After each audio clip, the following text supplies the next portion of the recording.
finalize that matter by the middle of December.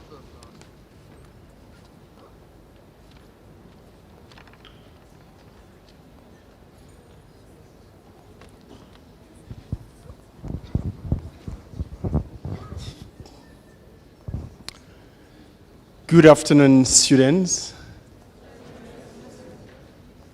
I'm really pleased to see you coming to listen to Prof. Rensbeck, taking us through with regard to Assessor's report. Without wasting time, I'll just hand over the mic to Prof. Rensbeck, who will be actually taking us through as to how he's going to navigate to actually make sure that we turn things around. Over to you, Prof. Thanks, Mike. Sanbonan. Tobel.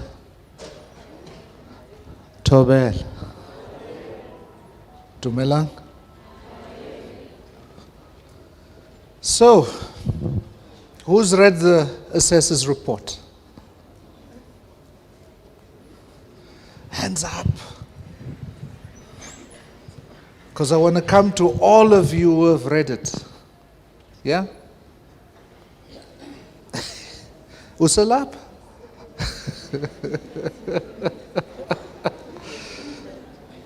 So who has read the City Press stories this weekend? Yo. Yeah?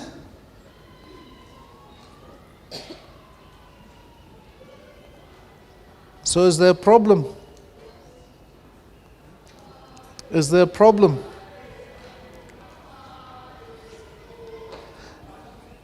Do we have a problem at the university? Huh? Huh? Okay. Okay.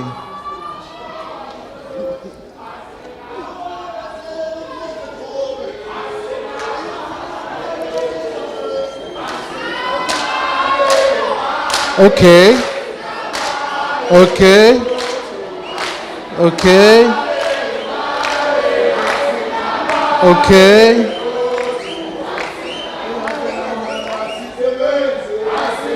Okay. Okay. How are you? Fine, how are you? Good.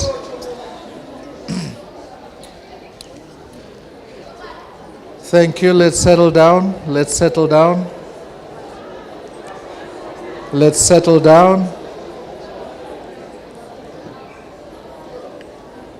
Let's quickly take seats.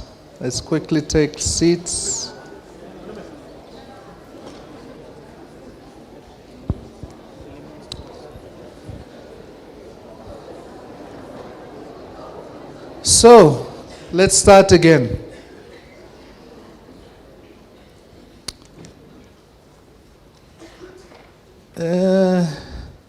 You say we've got a problem.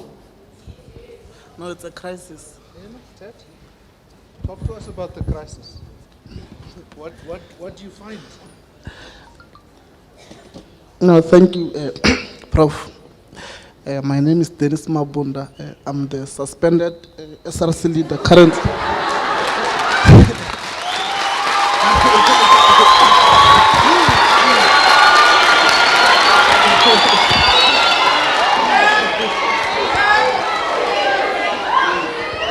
Yeah, thank you. So, Prof, we have read the assessor's report. So, there are a lot of crises in the university.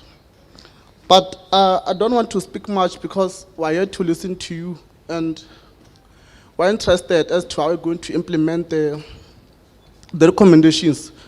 So, the part that is challenging is the academic lifestyle of VUT, whereby it touches a lot of things that there's no direction in this university in terms of academics, of which, as we have graduated now, now even ourselves are questioning our qualifications. So how about the corporate world, now that they're going to question the academic life of VUT, because the report states that there's not been academic support in the university. I think from 2000, if I remember very well. So it tells us that this university is operating on its own. It tells you that there are students who attended classes without registering. There are students who are awarded qualifications without even qualifying to be in the university. So it tells you that there's a crisis. I don't want to dwell much on the issues that appeared, but what is important is that we are here in the university because of academics. And then if the academics are not taken serious in this institution, it means that the graduates of VUT, like in a biological term, I'll say that we're endangered. We're endangered species in the corporate world, because we run a risk that we're not going to be employed. If this assessor is sitting now on the hands of those who have companies, what does it say about us? So I want you, Prof, today that when we leave here, you must be able to give us a clear direction as to what are you going to do based on the recommendations that are there. And I'm glad that also you have made your own recommendations, and that we want to hear you, Prof. The reason that we're here, we're interested in the recommendations. I understand that there's a lot of things that has been going on. So I want to emphasize on the CW building there. And let me just pause here because I'll go deep.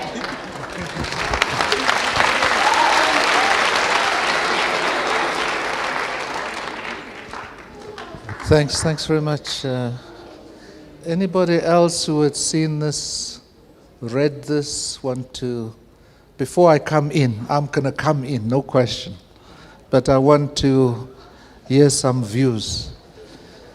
Hey! So suspended leaders also have voice, ne? Yeah. Thank you very much, Administrator, Professor Ransbeck. My name is Kevin Mawila, the Suspended Secretary General of the SRC.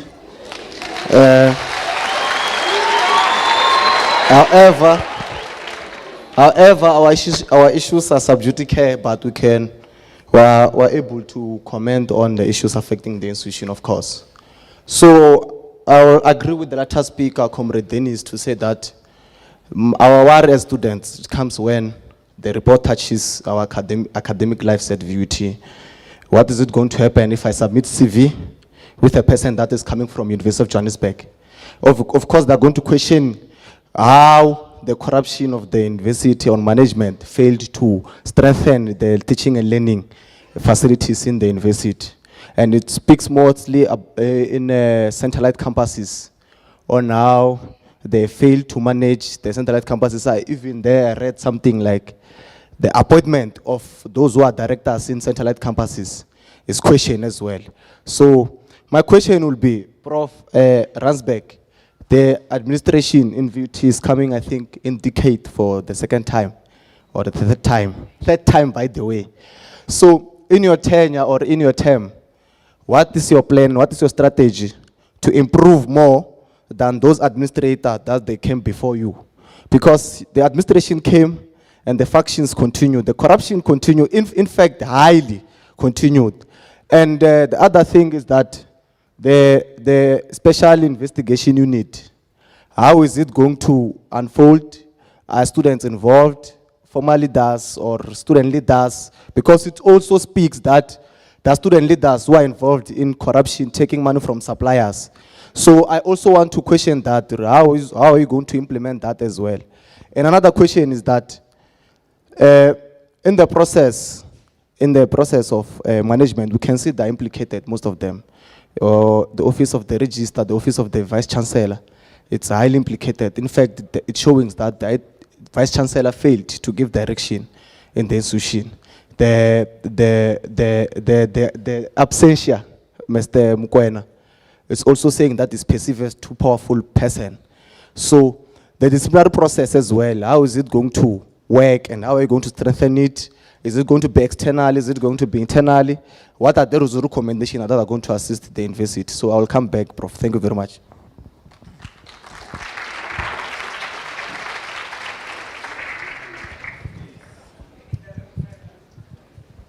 No, thank you, Prof. Equal, I'm one of the suspended student leaders, so I acknowledge the time. But mine, Prof, is to query a few things. One, the report speaks that we are a university of technology, but however, we are focused more in management courses and humanities and other things. Then we no longer serve the purpose. That to me, it scares me as a student of this institution, as a student who's doing engineering in this particular institution. So, Prof, what is your goal? For one, we have a satellite campus at Ekurhuleni. But now the president in Sona announced that he's going to build a university at Ekurhuleni. It simply means the purpose of this institution there at Ekurhuleni is not saving anything. It must just close shop, if that's the case. There are corruption charges, Prof, that are alleged. Personally, I'll be honest with you, I feel like the report was edited and more of bias. That's my feeling. Because if there was submission from different stakeholders within the institution, it only targets people who are not even here in the institution. The likes of Prof. Zide is no longer here. Even if you want to take action, the man is retired at home. But the report is more of him. It's Zide this, Zide that. But there are elements within the institution that is not mentioned about certain corrupt elements. Comrades submitted, Prof. Hence, I believe that certain submissions, I don't know, I'm not a lawyer, maybe they were deemed not fit. But there was submission that was submitted there, which are not showing. So that's why I believe that the report, I believe, is edited, Prof. Two, with the current ones which are there in the report, that they need to face the music. What's then going to happen? Are you going to revisit, because it speaks of revisiting contracts of senior and executive management position. Are you going to visit those positions? Of course, Dr. Mokoena, in his absentia, is the only vice chancellor in the whole South Africa which is permanent. Registrar, sorry. In my letter, I was the acting vice chancellor when he suspended us. So that's why I'm confused. So are you going to visit the permanent? I think when it's permanent, it's something that lifetime. So with the advice of the report, are you going to also visit the contract and redirect his position as per the advice of the report? I might not use the correct ways but it says the VC and his second in command must be replaced so that the university can have a direction. So are you going to implement that now? Two, in my submission, Prof, please, before I sit down, request all qualifications of staff members in VUT so that we strengthen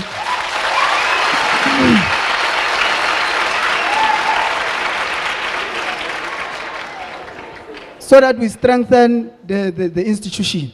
We don't want to go out there and we're told that we're taught by people who are not qualified. There is a saga in the engineering department. I'm not sure whether it's true. The qualification of our suspended or is there, Prof. Ndenge, is questionable.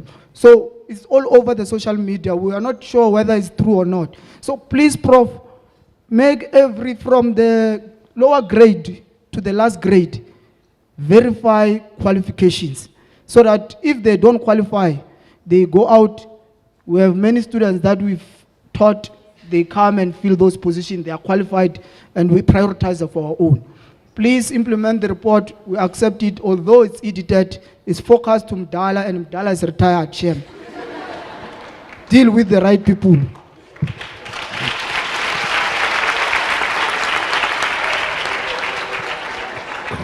Thank you very much. Thank you, Prof, for this opportunity. The comrade they already covered some of the issue, but they forget one thing. Us as young people, we're always having a program of young people. As we speak last week, two of our students, I don't know, that came to our attention, that as we speak today, we're coming from a memorial service. What are you saying as professor? How many students before you leave here? We were inside, we were gathering inside, not going externally. But you come when a prof, you close where we are gathering as young people.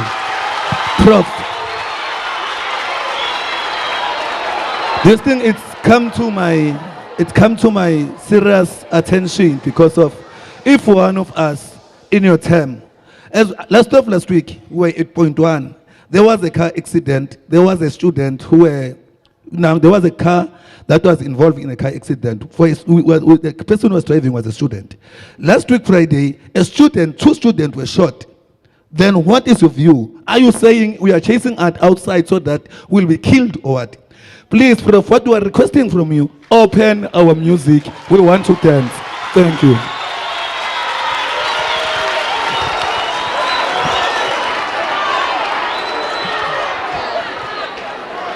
Okay. Thank you. Thank you.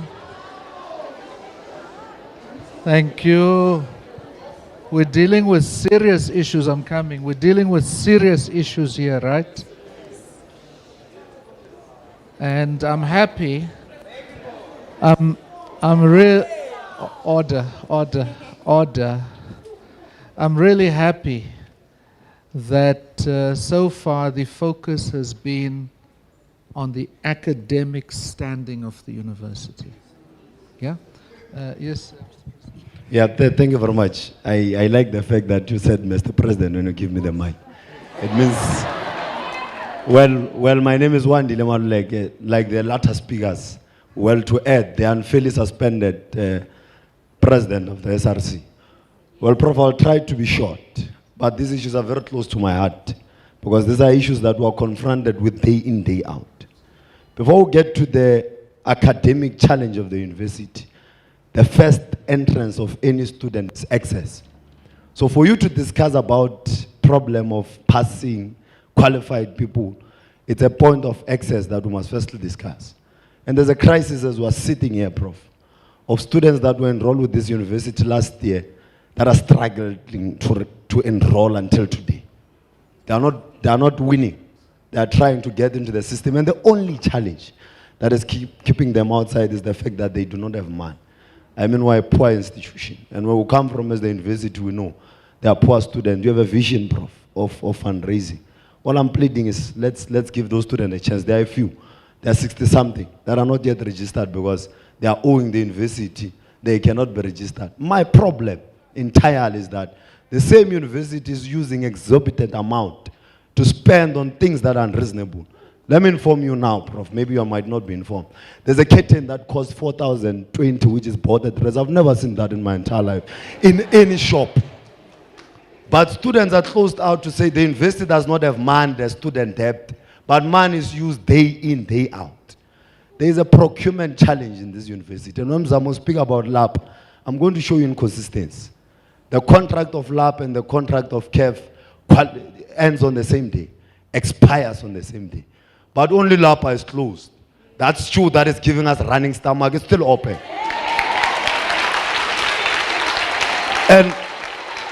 And we must act as business as usual. Whoever was responsible for that must be taken into account. If it means they must go home, they must go home because really there are those that are collapsing the university. I've listened to your response on YouTube and I liked it. On the response of the report of the assessor, I read it. And I heard you saying that you hear the recommendation, you're also going to recommend, discuss with the minister and come into findings and also conclude. Spoke about also next year in June. And I welcome that. But the assessor speaks on governance problems. And I think that it's a bone of contention. Because when you don't have governance, it leads to you not having good academic staff. If there was good governance in the university, we would not be speaking of us having qualifications that might not be fit for us when we go to corporate world. Because the governance of the university would have picked it up earlier on. So all those that are in governance here, they are not fit. Because if they were fit, they would have picked it up and would not be here today. Jimmy is correct. The assessor says Prof Zide. There are deans in faculties. All of us here, we have our own deans. You know? We have our own deans. And our deans are responsible for our departments. I had a lecture there when I was doing policing, Ms. Mulif. She was lecturing us in Sotho. She could not even speak English. It's only now she's getting a BTech. And that is a lecture that deans in human science have left and not picked it up. So, Prof, there's no one here in the management level who's fit That's why you are here as an administrator, to ensure that there's change. Don't fear anyone. If it means when you leave, there must no longer be that NAO, so be it. Because as an ETO finance, the university have debt. He saw it coming, he did not do anything about it. We must not have made massage him. He must just leave.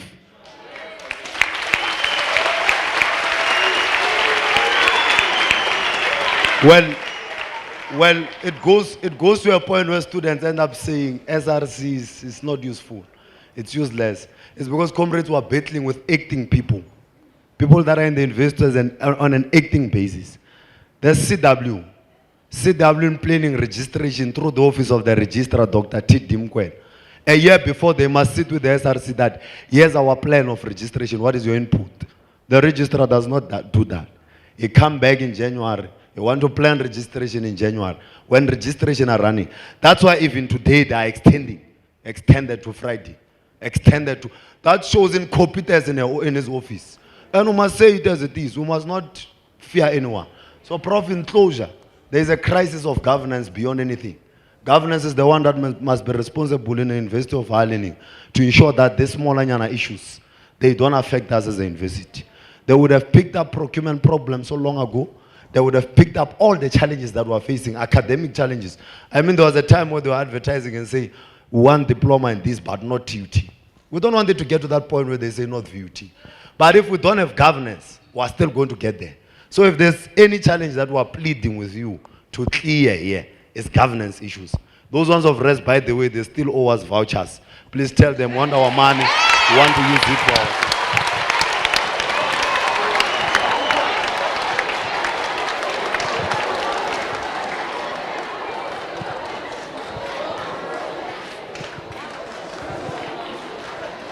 So, let me come in, and then maybe as we close, we will have some more contributions, right? Okay, that's the deal, right? So, thank you to all of the student leaders for their inputs and for those who will still make further inputs. It's clear that we're in deep crisis here. It's a 20-year-long crisis. The question was asked, what's going to be different this time? Just some background, the previous two administrations, 6-month jobs. The belief is you take out the vice-chancellor, you take out the council, you bring in a new vice-chancellor, you bring in a new council, you sort it, sharp, you can go. 6 months later. Both of those have not yielded the results that we're looking for because the institution simply continued through its people to behave as if there was no administration or administrator in place. And so the difference this time, at least we hope, that's my hope, my belief, is that we've been given 2 years to get our house in order. We've been given 2 years to get our house in order. And so yes, Prof. Zide is in retirement.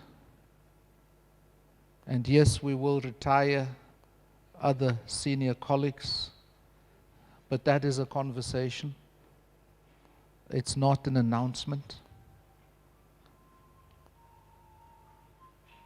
Hey, we need some more. That music is not good enough for the crisis we're in, young. That is like cool, you know. We need some serious hip-hop here, huh? To get our university back on track. And so what we plan to do is to go deeper. In the remaining 15 or so months that I'm here as administrator, we'll not be able to go all the way down. But we can go down to level 6. I was saying earlier to staff that one of the fascinating things globally, nalapha mzansi, is that people who are in post-level 6, people in charge of procurement. Yeah, so you've got the Vice Chancellor and you've got the Deputy Vice Chancellor and you've got the Executive Director and you've got the Director, now you've got the Manager.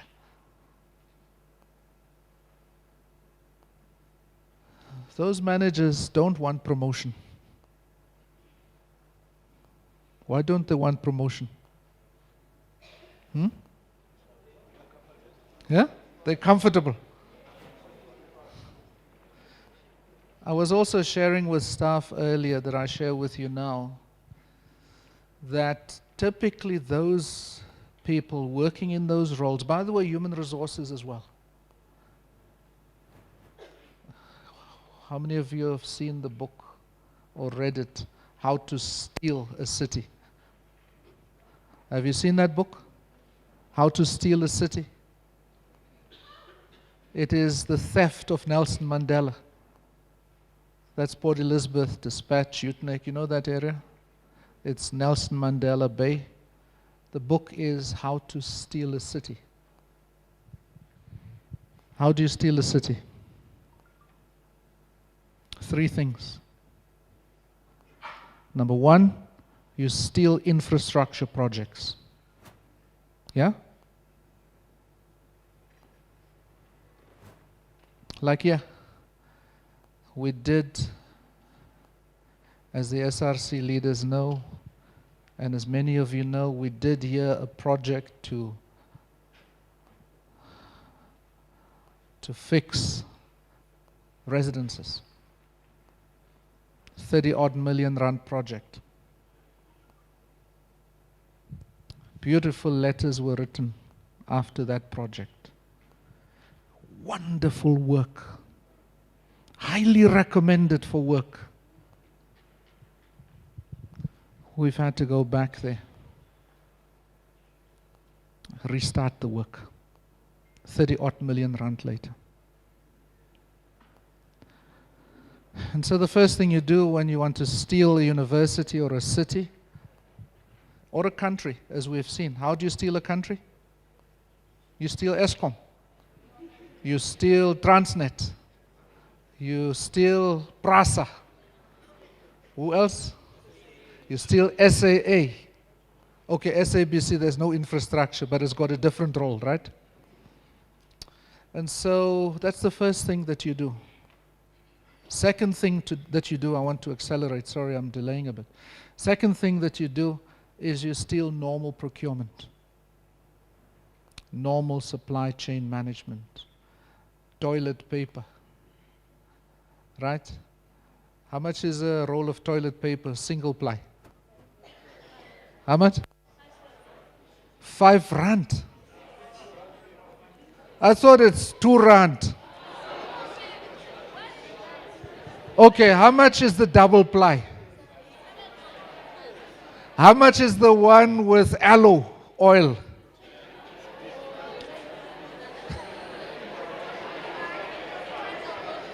So can you see where I'm heading? 5 rand, and the university might, I'm not saying it's a fact, the university or the city might buy it for 50 rand a roll. So that's how you steal procurement. Right? Third thing that you do is you plant your people in human resources. Yeah? Because that is the most important place to steal. Is then you bring in your brother and your aunt and your uncle and your mother. Yeah? We know that they need jobs. God, they're not qualified for these jobs. And there was no open process for those jobs. First, I come in as a temp, right? Yeah? The next thing, I'm given a 1-year contract. The next thing, I'm given a 3-year contract. And so those are the 3 things that you do to steal a country, to steal a city, to steal a university. And so that's a depressing thing, that we actually steal universities. The most important institution in our nation, the university. At least for me and for you. Universities are the most important because it's the space for the production of highly skilled personnel. Yeah? It is the place of the production of knowledge, of science, of culture, of intellect. It's clear that in our university those things in the main didn't matter. And so you're right to be concerned. And so what are we going to do? So my first meeting on Monday is with the SIU. You know the SIU, right? So Monday is my first meeting with the SIU. You'll be interested to know that I didn't call them, they called me. Isn't that good service? It's very impressive. It's very impressive. And I hope that they're going to be impressive throughout.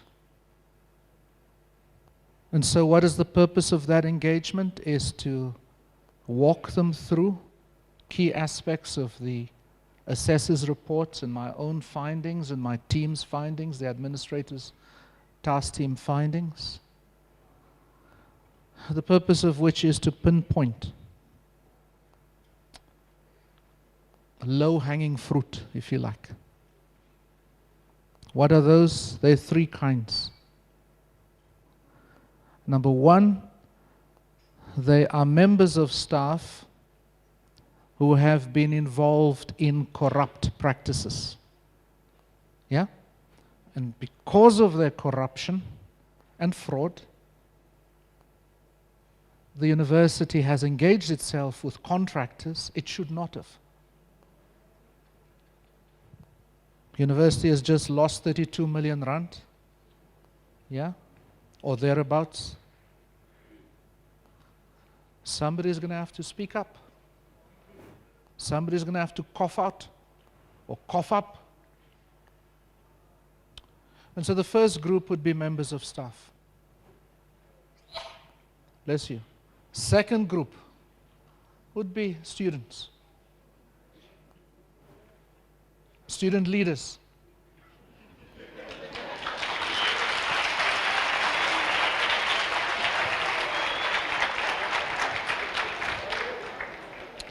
One of the big criticisms in that report of us, is that we're observers. As I would say in isiXhosa, siyabukela. We are watching, doing nothing about it. And so you have equal authority in this university as staff, which means that you must also carry responsibility for the state of the institution. I'm happy to say that I'm getting a number of students who are sharing with me, providing me now with information. Yeah?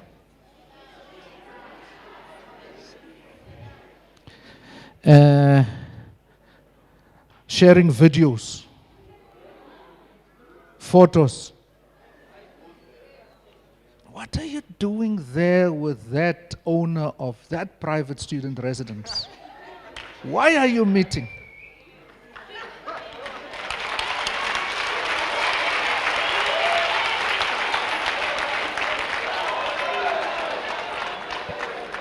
Why should a student leader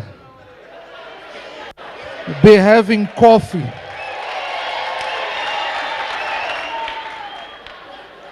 Why should a student leader be having coffee and isteak mnandi? Yeah? a rib-eye steak with Mlongo, who owns that property. Is that the right thing to do? So I'm happy that we're now getting the help. We're now getting help from students, because we can also share that with the SIU now. Yeah? So it is staff members, right? It is students, and then it is the corrupt contractors. Yeah? So the SIU, we're going to point them at all of these contracts. Yeah? All of these contractors who have been appointed. And we're going to provide them with the evidence to pursue those companies equally so. And so the first meeting is on Monday. We're not waiting for grass to grow under our feet. Yeah? Second thing, going to management, the point that some of the leaders have raised. You'll see that the report says exit levels 1, 2, and 3, or redeploy. It also says evaluate everyone levels 1 to 4 as to whether they fit the institution from a competence, from a commitment, from a capability, from a performance point of view. You'll also see that the report says for levels 1 to 4, annual lifestyle audit, alongside declaring their conflicts of interest. My wife is a director in that company, my sister, my niece are owners of that company that are doing business with the university. There's no register like that at the moment. So I'm happy with that, but I'm saying it doesn't go far enough. It needs to go to level 6. So we're going to go down to that level 6. It's about 70, 80 members of staff in total. That I'm going to sit down with the administrators task team. By the end of March, we're going to finish that review, one by one. Yeah?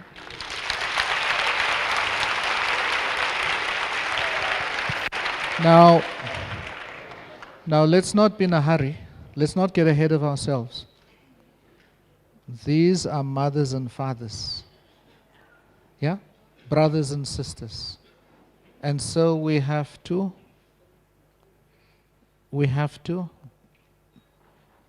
apply Ubuntu while being firm. No, slow down. Let me give you a lesson in Ubuntu. No. Don't. You heard me say Ubuntu, you didn't hear the other part. Yeah? What is Ubuntu? Okay. I'm going to ask the SRC to organize a session for us like this. We're going to have political education. Yeah? With the SRC leading, and you're going to invite me to that conversation if you think I can offer anything, Mr. President. Yeah? So I look forward to such a mkhabula session. Yeah? So, we have a law, right? What is that law called? Employment, that determines employment conditions? Labor Relations Act? Yeah? Yeah? Ubambil. So, there are all of these laws. I can't just,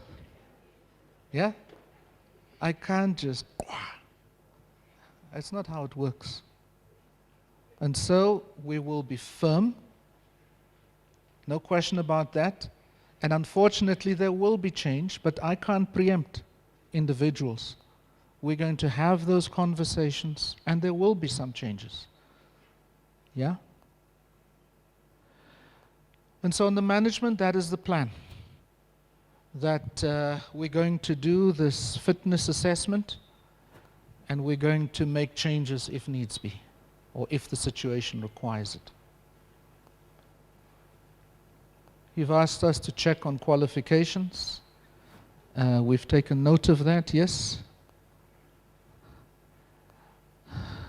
Key part of the recommendations, I think as the president of the SRC indicated, relates to governance.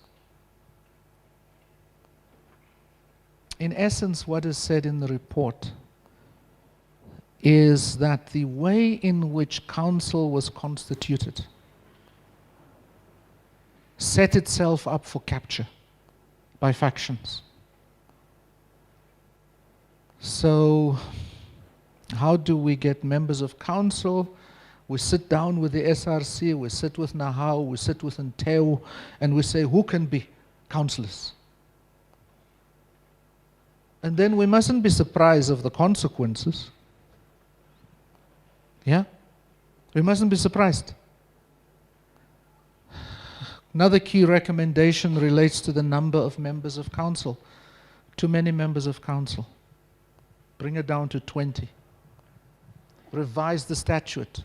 Clarify the role of the registrar. Clarify the role of the vice-chancellor. Clarify the roles of the deputies. Clarify the roles of the executive deans and executive directors.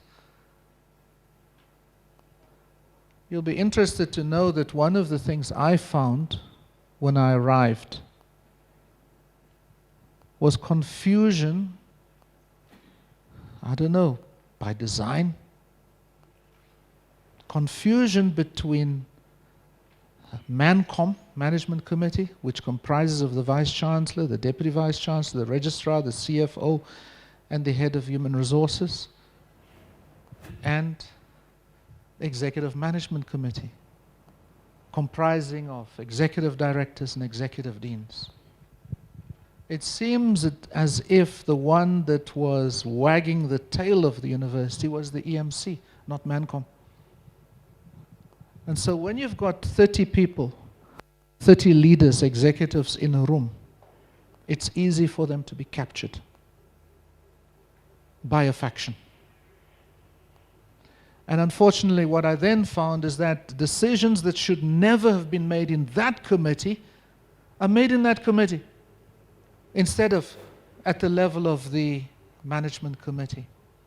And so one of the first things that I endeavored to do was to clean that up. So that now we have MANCOM meeting twice a month.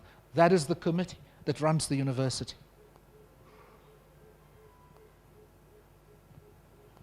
And so I can share with you that 3 new members of staff will join us from the 1st of April, Mr. President, Mr. SG. We'll have 2 new Deputy Vice-Chancellors coming in, and we'll have a CFO coming in.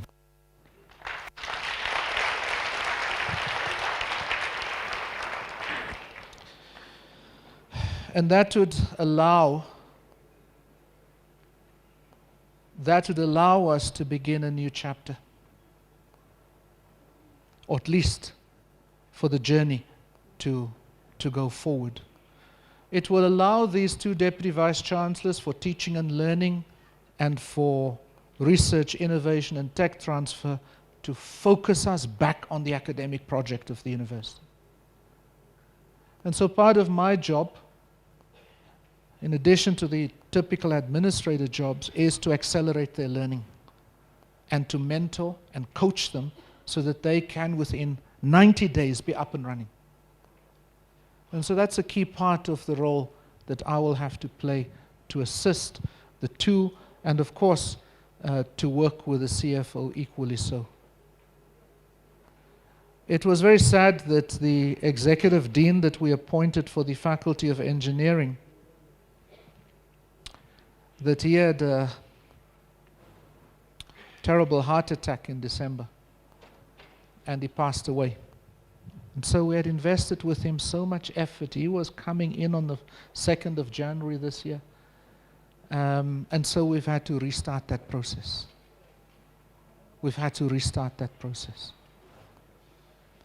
have appointed a new executive director responsible for projects and logistics, and he is on notice that He's the subject of capture. You with me? I have put him on notice that the syndicates are studying him. They've studied him. They've worked him out. They know what his cash flow position is. They know where the pressure is. Can he pay month-end bills? Yeah? And then they will come to him and say, after a month or two, to say, how can we help you, sir? How can we help you? We are here to help you. Yeah? Here's a brown envelope.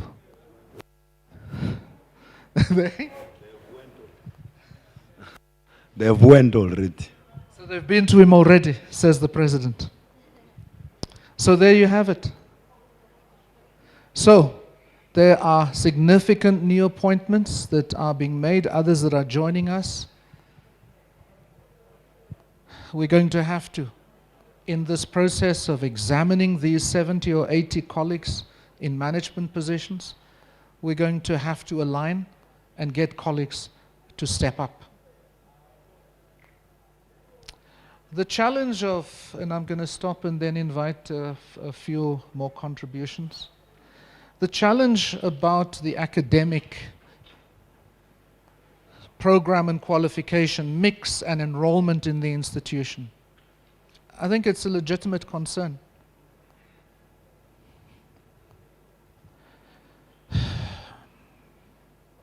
How do we remedy that? How do we remedy it when the output from the public school system of grade 12s with 50% math and 50% science is what it is? It's not going up, that output. So the results look better, what, 80-odd% pass? But if we just drill down and look at math and science.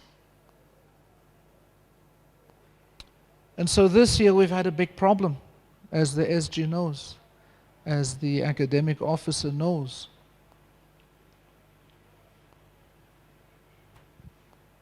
We had 80,000 late applications.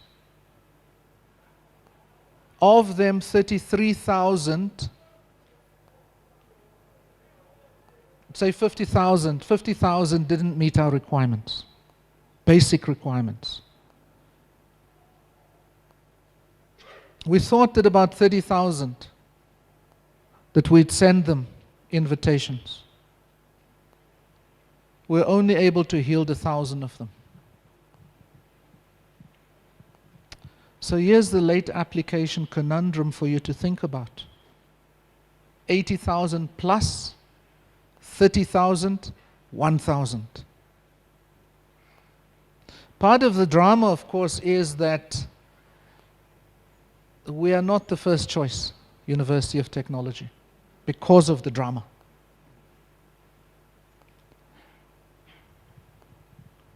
And so our big challenge is going to be to remedy that concern of yours.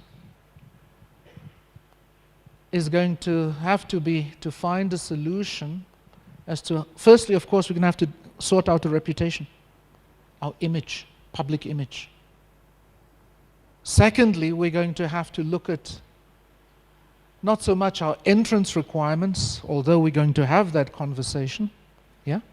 We're going to have that conversation about our entrance requirements in time for next year.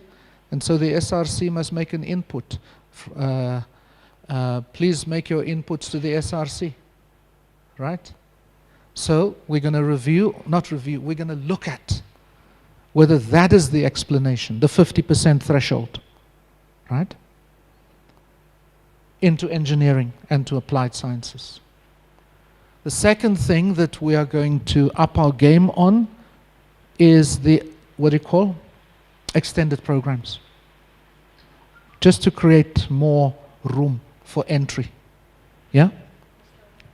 So from next year, we're going to have a range of extended programs.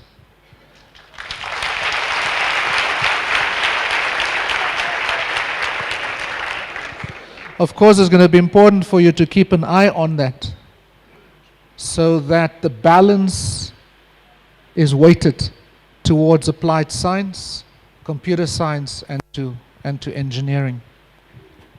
Now, of course, we need also to be careful so that we don't brush every humanities and social sciences program with that general brush. Yeah? Because some of those programs are important, even for our university. And so just think about that as well. I think those are the issues that confront us. Just to summarize, 3 kinds of recommendations that are in those 13 recommendations. They organize into 3 categories. The first is about governance. And there are a range of remedies recommended there that we're going to implement in consultation with the minister. The second category is management, and I've explained that to you, what the plan is, that we're going to go down to level 6 in terms of lifestyle audits, in terms of declaring conflicts of interest, in terms of evaluating commitment, competence, capability, fit, and performance. And the third one, as you've pointed out, is in the whole area of procurement. And so we're going forward with those issues. And so the President and other leaders have raised a range of other issues. I'm not going to respond to them. We are engaging the SRC regularly. I've just had a new request for a follow-up meeting with management, and we will make time to meet with you about those issues, including the issues that the President has raised tomorrow. So I'm not going to comment on the LAPA. Yeah? We'll take that offline as well. Please. Let's take, I think we can take about 5 or 6 inputs from the floor before we close. Thank you very much, Prof. Students of VUT at large, my name is Elisha Mokhale. Yeah, Prof, I just want to reflect on the issues that were raised when I perused the report from the assessor. It pays attention on how the operations were centralized on certain faculties when you check in terms of academics. It says that we are paying more attention on management faculties and human science. I mean, it's human what? It's human sciences. And with the 4th Industrial Revolution, we have to pay more attention on the science and the engineering faculties, because we need to be ready as the introduction of 1st Industrial Revolution takes place, or it is incepted across the board. We need to be well ready. But I have a crisis here, Prof, because when you check, there was a course which is it's NDT. That course, Prof, it is not in the industry, it is not well recognized, because there were several crises that were raised by the industries and markets that this course is not productive in the market. So I don't know how you're going to tackle that issue, because students have been raising this issue consistently about NDT, and then there were no particular attention that was given to that particular area, and it was not even resolved. Prof, I just want to commend your effort in terms of expediting the process of appointing the deputy vice chancellors, because, Prof, we need to share the responsibility, and we need to ensure that certain issues are escalated to the vice chancellors, because you cannot be the only person who respond to the issues of the institution. We need the deputy vice chancellor so that there can be a smooth flow of operations in the institution. So I'm really happy about such effort that you have made, such undertaking. Prof, I just want to check that was the vice chancellor given enough time or sufficient time to respond to all these allegations? Was he afforded an opportunity to respond to all this allegation. I just want to check from your side, Prof. And then, Prof, when I perused again the report, it speaks about the absorbent amount that is it's allocated to courts and all those things, Prof.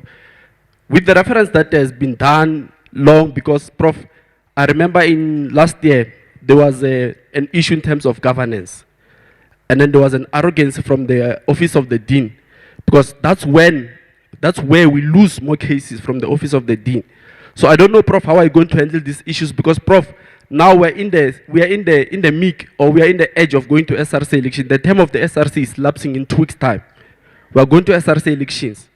And for us to go to SRC election, do we have to go to the route of court again for us to get the SRC elections? Route of court. Because the term of SRC, it has 12 months. It has been allocated 12 months that are going out the SRC. So we're going to an SRC. Do students have to speak about all these issues, or already there are plans on the pipeline to ensure that students are given free and fair chance to exercise their voices through the ballots? And other things, Prof, the processes of SRC elections needs to be transparent, Prof, because we come from the SRC election that did not even give us the result how certain people lost. We just see people's names there. We just see people's names there. But this and this is an SRC. But we don't know how many votes the students have voted. You understand? So we need a fair and transparent processes. And the other part, Prof, Prof, I'm really happy about the rebranding of Change VUT. I think it's going to resuscitate or revive the reputation that we used to have.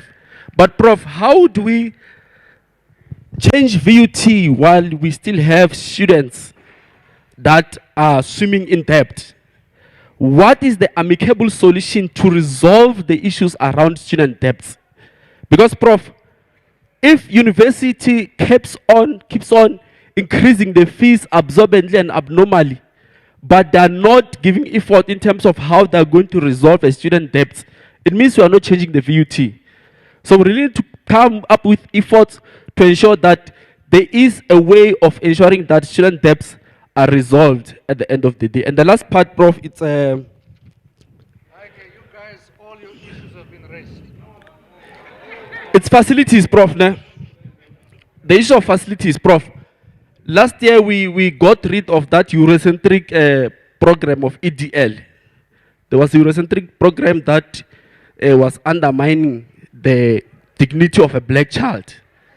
So we decided as the students that we no longer want that program because it does not seek to elevate us as black people, because it does not teach us, does not give us any history about who we are as black people. So, but Prof, there are remaining facilities there, the computer labs and all those things. And then those particular computers that are still there, nagging there. And we are saying that, Prof, how about we open operational centers where students are going to access those particular areas for information, so that it does not sit there and then it expire. I mean, not even expired. It got rust, you know, it has rust and all those things. So it must be useful.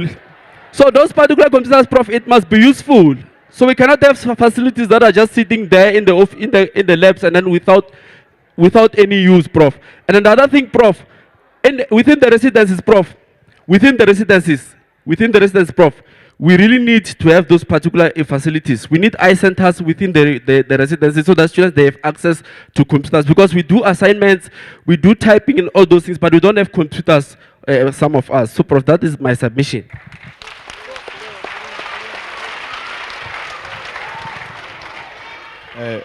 Good morning to everyone. I think it's I'm confused, sorry. Okay, Prof. I'm coming from Department of Chemistry. I want to talk on behalf of postgraduates of the whole institution. What we're asking for you, Prof, people who are in leadership, even those who are sitting in front, you got a crisis in C Block. I heard you earlier, you were saying you went to visit the residents and you see what's happening. I was pleading with you probably after the meeting, if it's possible. You go, you do the same visit. You go and check the labs. The undergraduate students are doing practicals there, I'm sure even now. They are working in water inside the labs. Also, us as postgraduates, we feel as we are not, things which have been done are not transparent.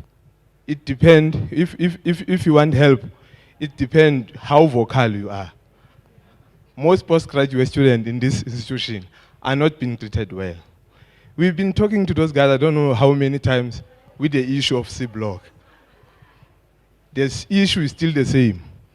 The money has been popped, but there's no change. If you can go, same visit you were doing, like what we were doing to go to residents. I'm sure in your office you will see there are money which they come out from that C-block. But I'm sure once you arrive there, you won't see any difference. I've been there more than 5 years.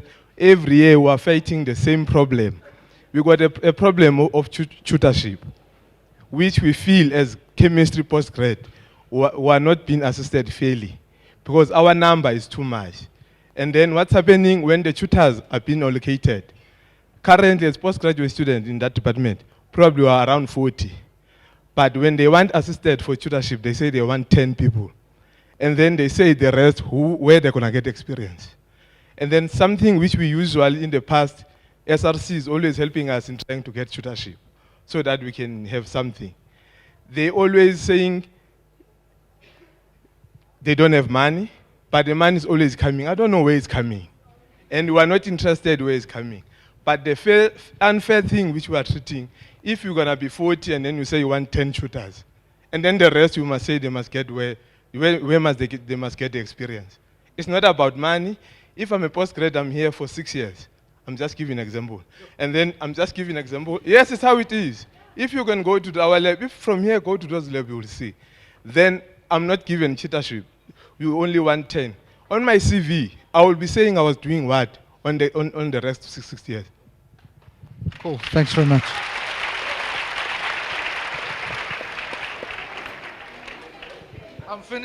I'm finished this side now, no?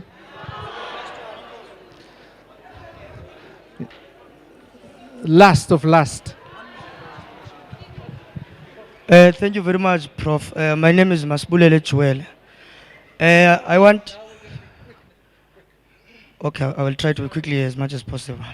We want to commend you, Prof, for the work that you have done since you have arrived in our institution. I mean, the appointment and the filling of executive position.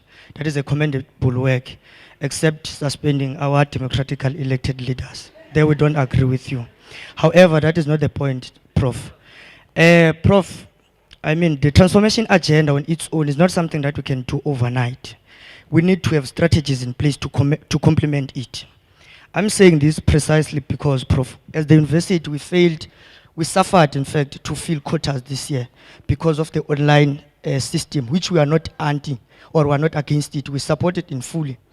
But we have an office here, recruitment office, headed by Mr. Masite, which is the recruitment office.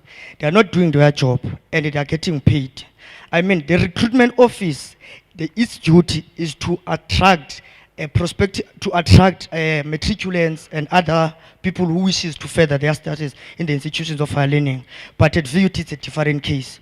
So that office, if it's not doing its job, Prof, let it be closed. And then we will suffer and suffer again in terms of getting people coming to enroll at VUT. And the other thing, Prof, is that I want to comment on the financial status of the university. The financial status of the university, we are told that we are operating on deficit. But the most people who are suffering out of that is these poor students that you see. These students, they come to the university, Prof, inject money through NSFAS, others through self-funding. But these comrades, the executive management, they get to misuse that money. At the end of the day,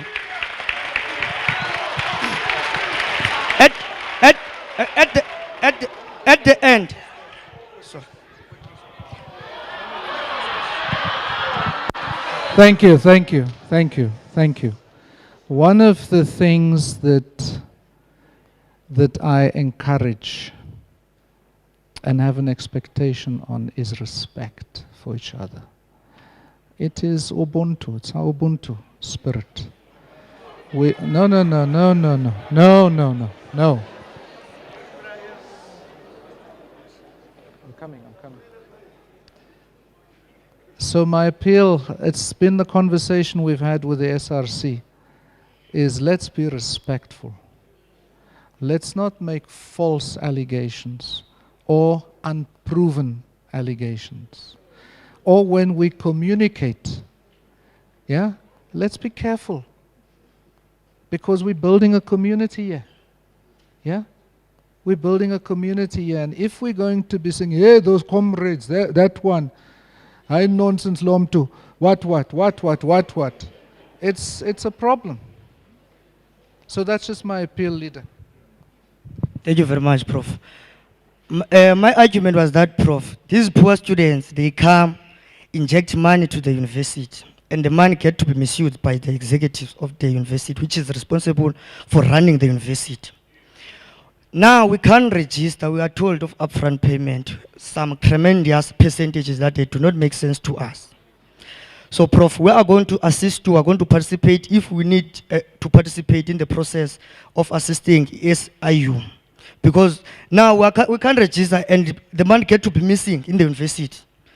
Secondly, Prof, I want to speak to the office of the registrar. The office of the registrar have costed these poor students that you see here, Prof. Today, we have qualifications and we don't know where we are going. That office has awarded people qualification that they do not deserve. That office, Prof, have been engaging in criminal activities, including changing marks for people that they do not deserve. And other students, they cross-night the library, they sleep, they don't sleep, they study, others, they just get favors. So that office has costed us, Prof. It has, even in the report, in the assessor's report, it is stipulated clearly that the core business of the universities have been affected by these corrupt activities. So, Prof, we want to plead with you that you must act in that office of the registrar. It's costed students so much. Also, the same office had knew that the engineering block were not doing well. From long time ago, they knew that we were not doing well in terms of producing students, engineering graduates. This is proven how, Prof. You go to engineering today, they have hired our fellow brothers from other countries, which is not a problem. But those brothers of ours, they are not producing a scarcity skill. The university, more especially the Department of Engineering, have failed to hire our graduates that have been doing engineering in this institution. But, Prof, we have full confidence in you. We are going to support you throughout. Thank you very much for the platform.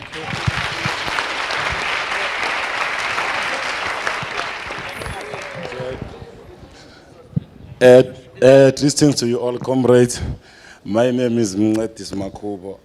Prof, firstly, I would like to have a little bit question to you and Tatenewa there on top. That we have students who are using NSFAS, but these students, as much as they are using NSFAS, we only found out this year in your presence that if maybe you've been a student from 2017 or 2018, you are owing the school fees, which now give us a big question. That how can a whole university give a student food and book allowance but not pay the fees of the school?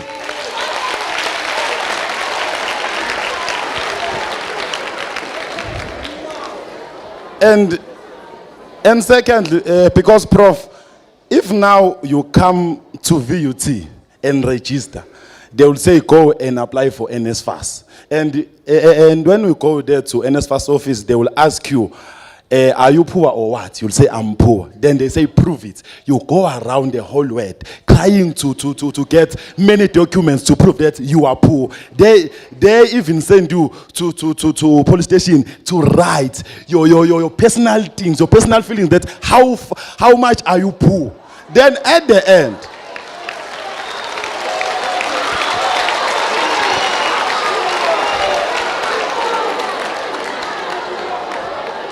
then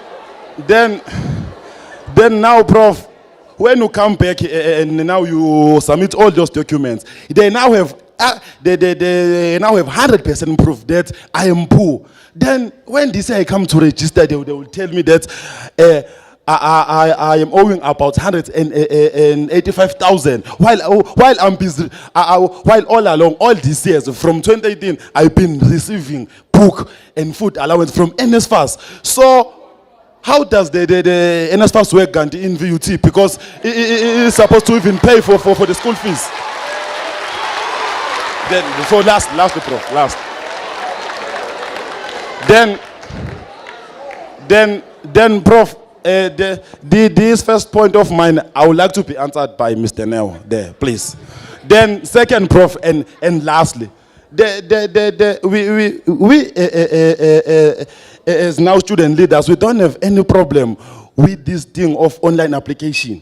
But Prof, if you really think about students who come from deep rural areas, who never even saw a computer, who never even sit in front of a computer, till they come to higher institution. And we even have some schools back there in KZN who have one computer or maybe two per school from the reception and the principal owned. Then now we are saying their student must apply online.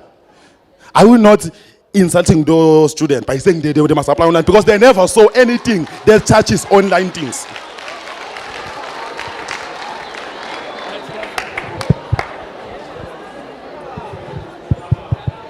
Thank you very much, Prof. Adari. Thank you very much, Prof. For I personally and welcome the report of the Assessor because it reflects on many things, the history of the institution, the structural methodology of the institution, and it gave all parties to come and submit with provided evidence. And if ever we've got a negative question against the report, we can approach the legal courts. So the report is highly welcomed. Now, let me go to the statute, the first document. The statute said there was inefficiency of taking the decision because there were about 40 members in council.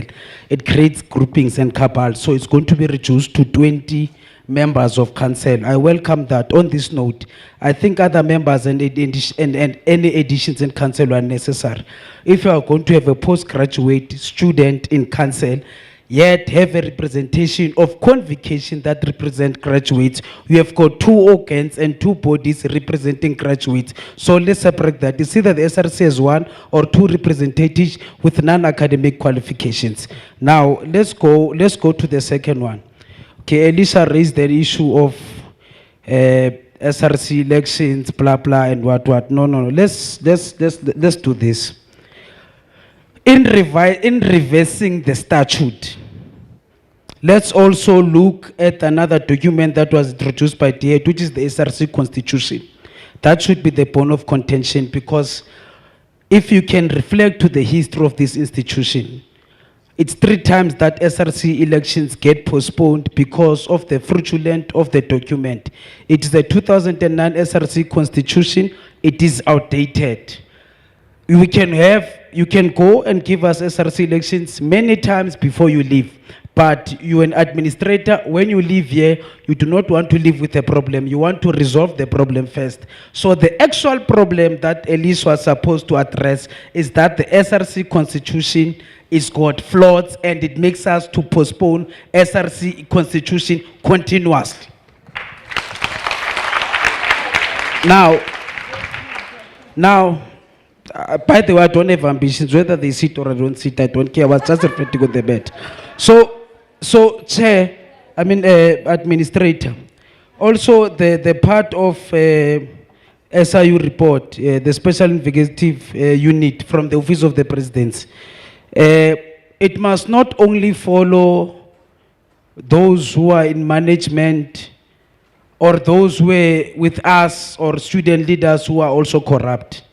It must also follow those companies who did irregular expenditure, who did not do value for service, those 32 million missing people, the special investigating unit must not run only on individuals, it must also run on those companies, and not only blacklist them in universities and TVET colleges. We did make that recommendation. It must also want to bring back the man of the institution. So that report, that is why I support it. It's got technical measures at high expectations. Now, Prof, I know, we all want insourcing. I'm not against it, but the problem is that insourcing, it's a process. You are here for a certain period. Maybe by the time you leave, because you are left with 15 months, you're going to live without resolutions. But in actual fact, I'm glad even in this process. I know when there's a process of security, I know you hear a lot of things and head of noise and a lot of lobbying. It's been quiet. I'm glad that no one is going to benefit from a security tender. I'm happy, and you did very well. We recommend you on that. It was a serious problem. Yes, also it speaks about peri-peri. No, it does not speak about employees. These people did not do anything. It speaks about peri-peri. So don't look at these individuals. There's nothing wrong about them. It speaks about peri-peri getting, and its appointment was legitimate because it was responding to immediate crisis, but it does not understand why did it lasted for such long. So that was one of the technical measures that we are happy about. Also, Prof, there are positions that do not appear on the onogram, and the university has lost lots of amounts of money, and the university's got more than 70% of the salary bill in the institution. For an example, the position of executive dean is close to $1 million per annum. That position was not even part of the anagram. Only deans that are here are supposed to be deans of faculties that are sitting up front there. So we did not have such position. Even Jimmy made a reference in TUT that they don't have such a position.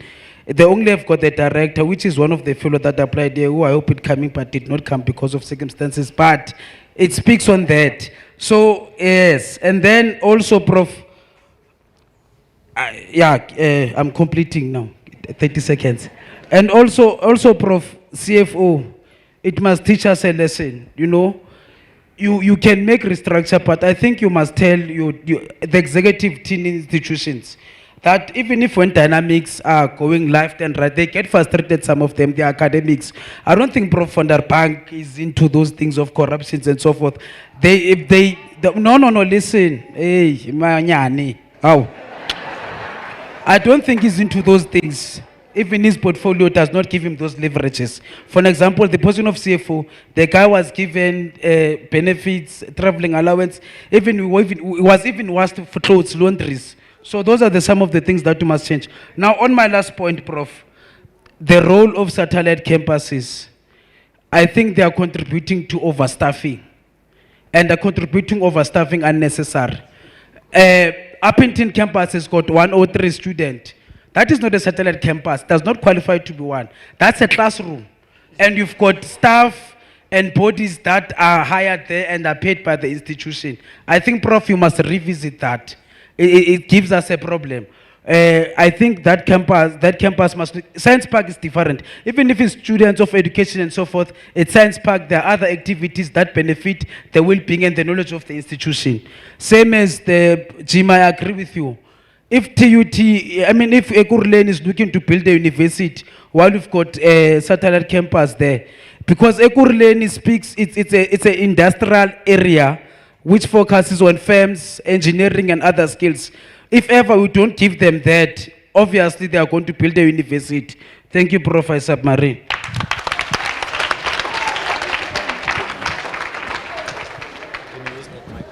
Okay. Oh. All right, I think we can take another 3. We're coming to this side now.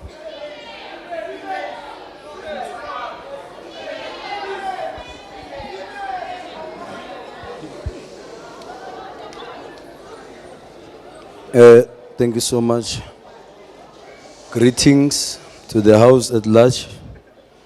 Thank you so much for the opportunity, Prof. My name is Mduduzi, the surname is Zulu. What I just want to highlight, because Comrade has covered most of the spaces, is that, Prof, our problems here in this university, they start not just from the top.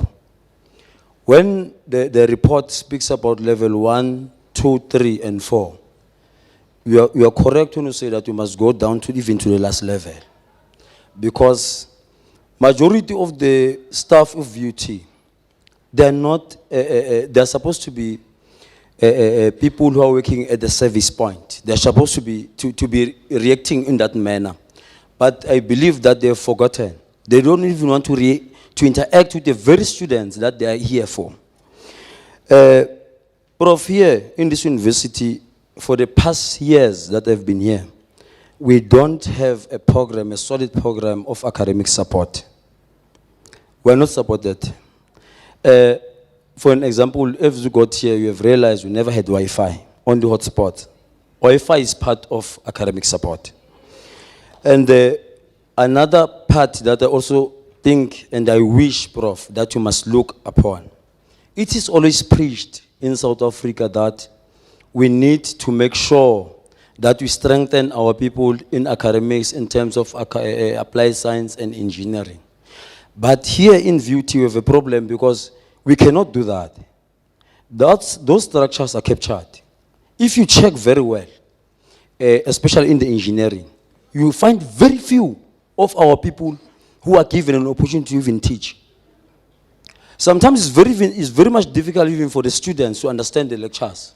In majority of them, they are non-South Africans. And what happens, not that I'm against fellow Africans, what happens, Prof, is that where they start reducing our people is through the academics.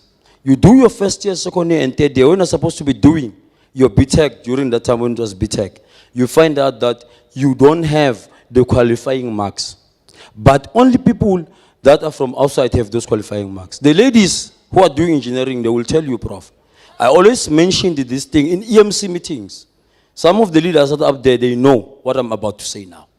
That some of the engineering students, I have home bodies that were willing to come and testify to say that I have failed this module 2 times.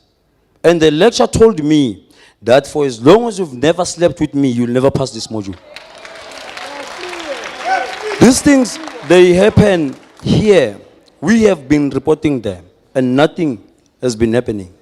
And what unfolds is that you'll find out that now, the whole department, tutors of engineering, you won't find a South African on those tutors. Now, they are grooming their own people so that they fulfill those positions when they are gone.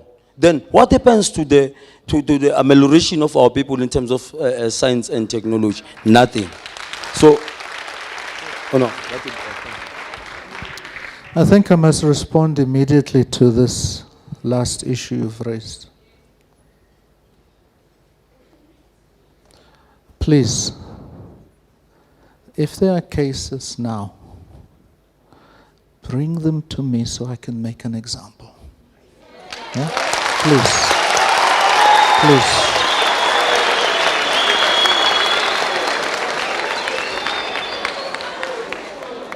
If there is one thing under my watch while I'm here, under my watch that I will not tolerate, it is sexual harassment, it is gender-based violence. That I draw the line under. Sex for marks, draw the line under. Yeah? So please, I want to make examples. At UJ, I've made examples. Yeah? On this topic, I don't play. Yeah?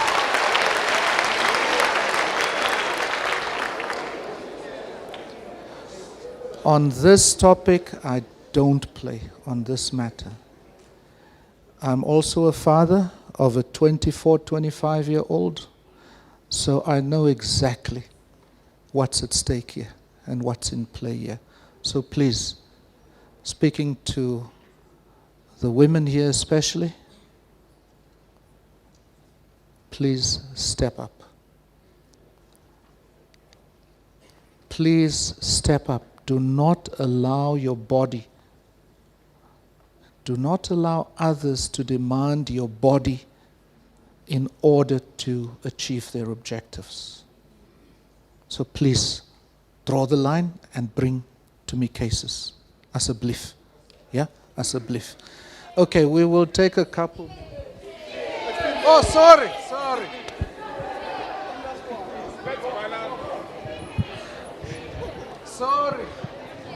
I'm so sorry. I thought of it at the outset, but...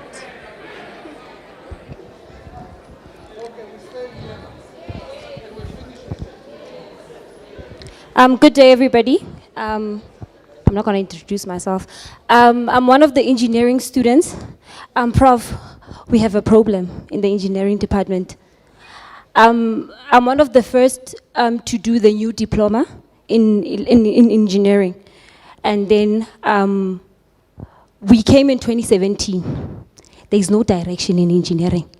We have 4 semesters to complete our theory modules and then do our practicals. When we go for interviews, they're asking us, after semester 4, what have you been doing? Which is the whole 2019. What were we doing? We were doing semester 5. Why do we have semester 5?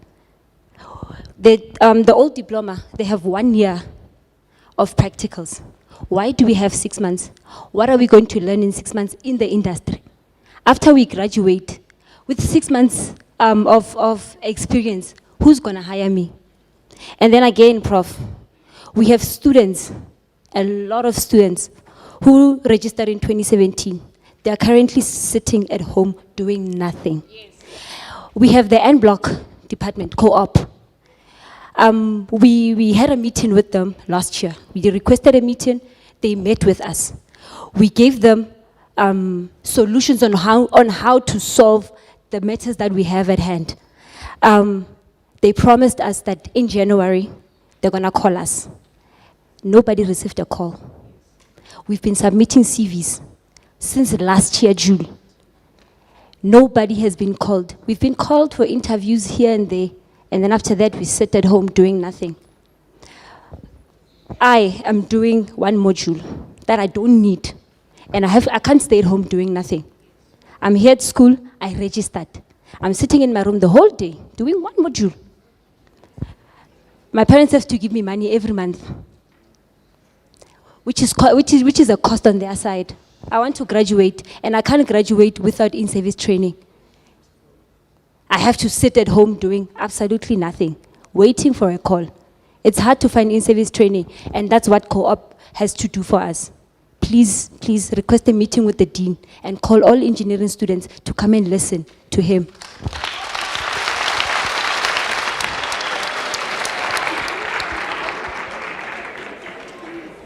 Okay, thank you, Prof. My name is Betty Meyer. Prof, I've been here since 2016. We have encountered the same issue. We don't have chairs in our classrooms. We don't have tables in our classrooms. We don't even have projector resources, whereby if you are late, you will have to run around, look for a chair. Even during exam time, we have to look around and run for a chair.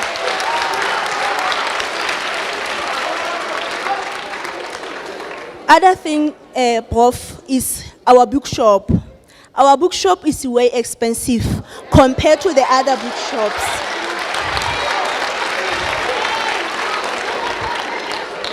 Prof, it's so expensive. We have another bookshop there by Pick and Pay. When you compare prices, they are way too high. We can't afford. So please implement on that. Other thing is regarding our residences. We have our own main res, VUT main res, but we can't stay there. Why? The safety issue. Maintenance. We'll find that there are rooms, but they are not well maintained. Your safety and the distance from Nkandla to when it's raining, it's a must to come to library because the sound is not well maintained. You have to. Okay. Prof, Prof,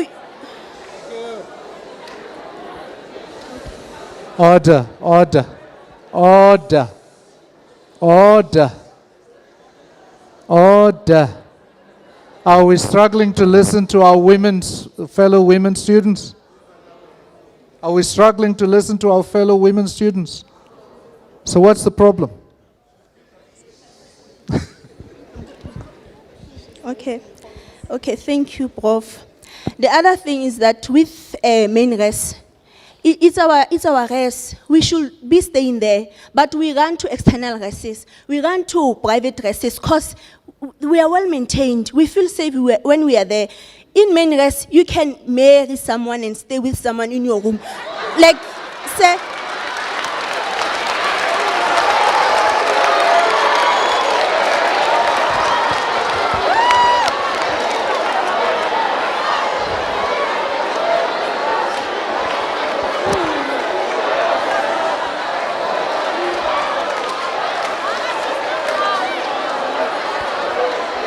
Thank you. Thank you. Ngiyabonga. So our last input.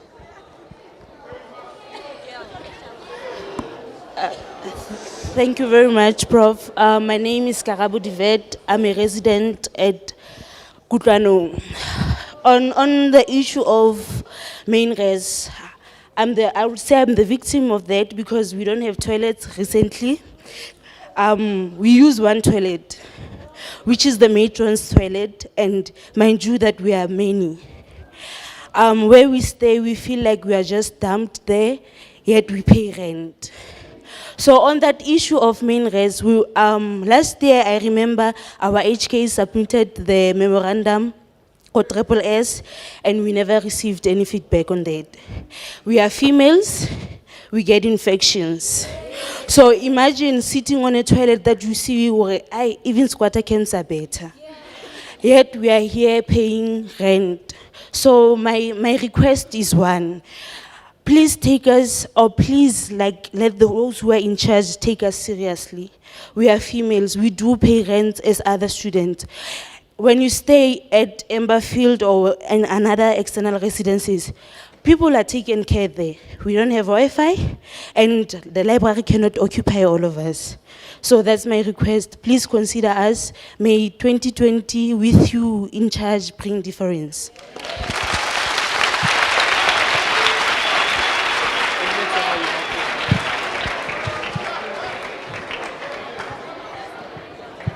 Okay. I want to begin by saying thank you. Thank you for a very important conversation. And I hope that we're going to have many more of these conversations as we fix our institution and as we do it together. Remember, as we do it together. There are many issues that have been raised. I just want to pick on one issue.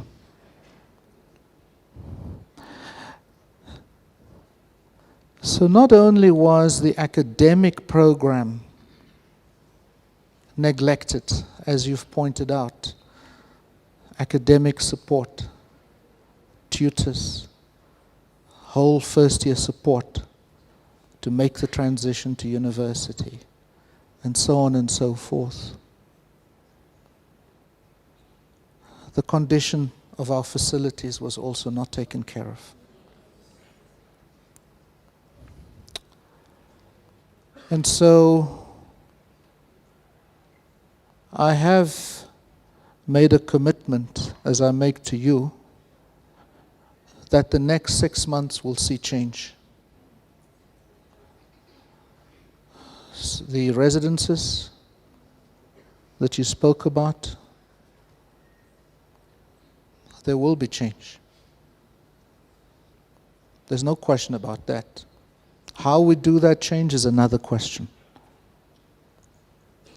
It cannot be that the reses that I have visited and that I continue to walk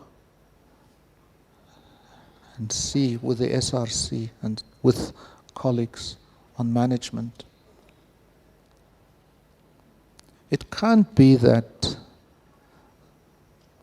we wouldn't want as management our own children to live in those residences.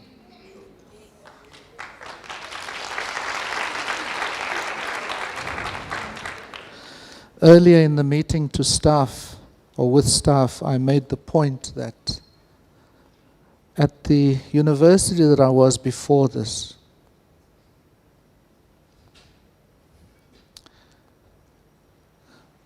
not a single res is scored less than 3 out of 5. At VUT, many of the reses I have to score -1 out of 5.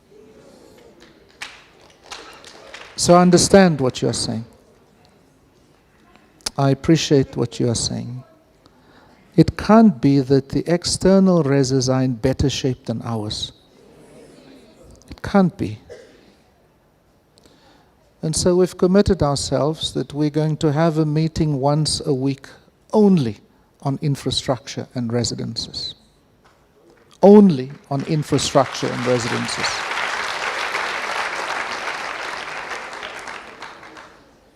As we managed ourselves with daily meetings through the registration period and late applications period, so we're going to have the same dedication to the condition of our campus, in particular the condition of our lecture halls and labs, and the condition of our residences. And so that's a commitment that I make to you. I end off by saying that we have a number of colleagues on the administrator's task team that I have invited to come and assist me. One of them is here. I don't know if you remember Dr. Prince Nevatalu.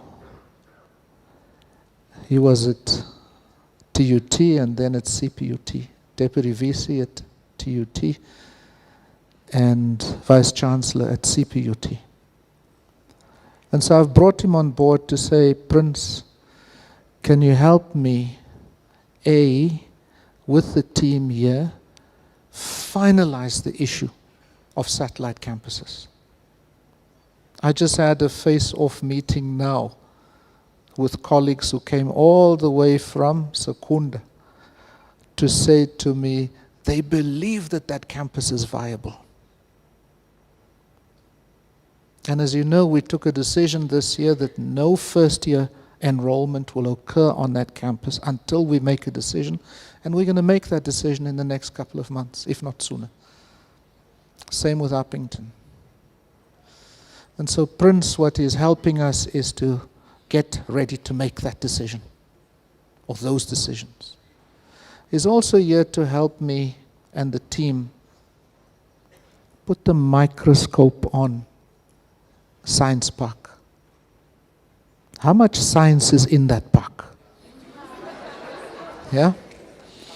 And he's saying to me at the moment he can't find the science. Yeah? And so there are big questions that we have to answer about that campus. I'm really worried about that campus. Deeply worried about it. Deeply worried because it seems to some of us that the image doesn't match the facts. And so that's a big part of his role. His other role is to help us with Mancom, to give life to the innovation, tech transfer, commercialization. You've also highlighted here the issue of students who require workplace learning. We'll have to bring that on board as well. A second colleague on the team is responsible. I brought her on board to help us think through academic development and support, to reimagine it and help us rebuild it. One of the things that I know, yes, we've got big financial problems. One of the things I know from our own experience, and this is a fact, the University of Johannesburg student profile is exactly like this here, like you. When I arrived here, I heard some of the leaders here saying, hey, this is not the bourgeois UJ. Huh?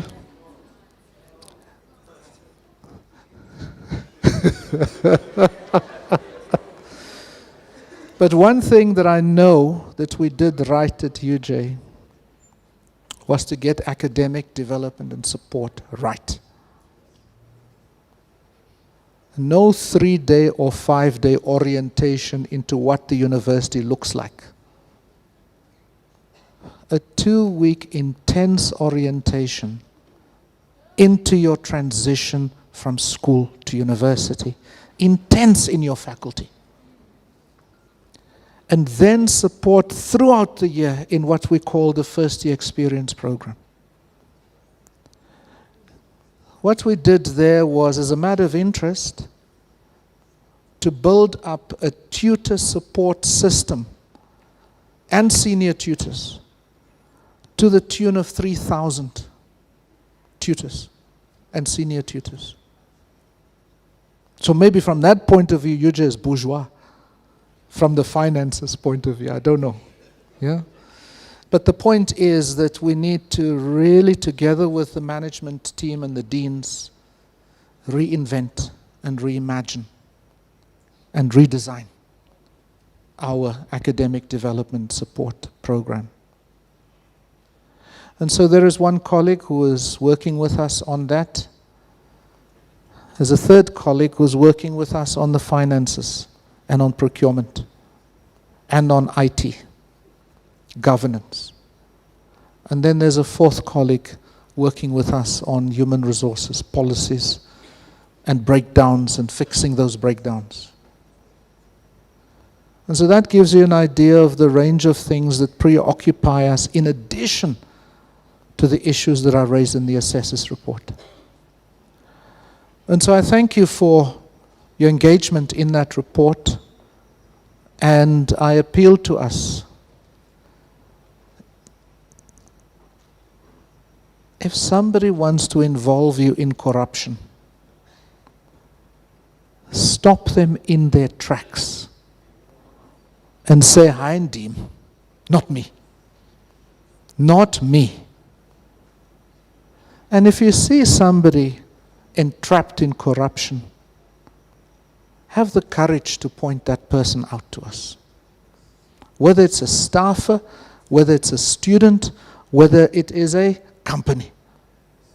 Have the courage to point them out, because that is when change begins. It is when we conjure up the courage to say,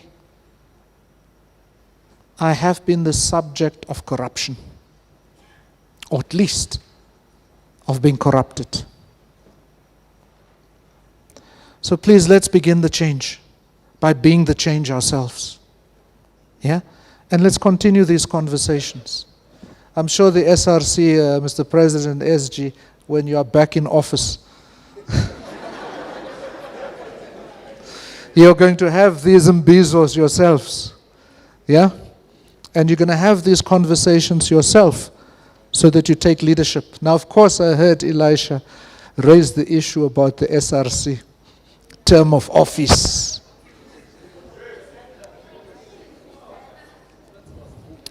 Andisokhuluma nge-SRC election namhlanje.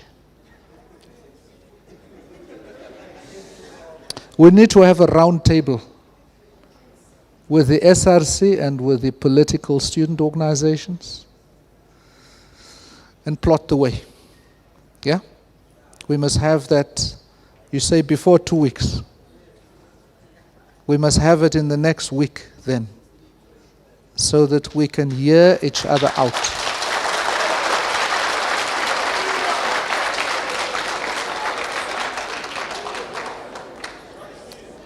So we can hear each other out.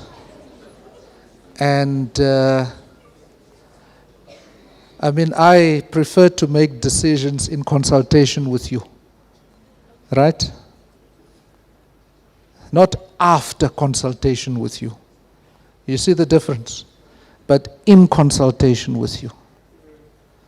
So let's make time next week, if not early the other week, so that we can conclude and determine the way forward.